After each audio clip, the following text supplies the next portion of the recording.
everyone. Today I'm going to be talking about an article from the Texas Tribune. It explains the ongoing debate between the Texas Senate and the Texas House on the school voucher program. A little bit of background would be that the vouchers are basically programs that give families public money to help pay for private school and educational costs. Both the Senate and the House support the idea, but they have different ideas of how that program should be working. Starting off with the money, the Senate plans on offering like $10,000 per student per year, while the House's plan gives around $10,800 per student, just based on the public schools and what they receive. Second would be the support for students with disabilities. The Senate offers $11,500 per year for students with disabilities, and the House offers up to $30,000 per year. This could be encouraging families to request special education services, but it's really unknown.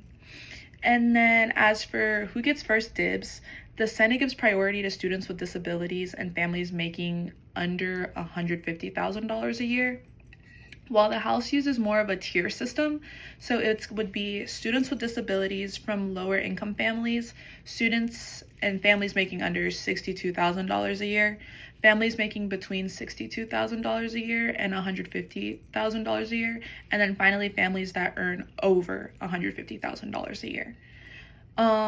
This matters because this article shows how laws are made in Texas, even when lawmakers agree on the main idea, like school vouchers, but they still have to negotiate the details, compromise on priorities, and sometimes use long-term political strategies to get things passed. Governor Abbott really wants this program to become a law, and he's even pressuring lawmakers who disagree, but until the Senate and the House can agree on the same version, nothing can be final. Personally, I think it's interesting how both sides want to help families, but they disagree on how to do it. I think that any law should be making sure that the public schools don't lose too much funding. This really shows how even people that are on the same side, like Republicans in both chambers, can strongly disagree when it comes to like the details in lawmaking.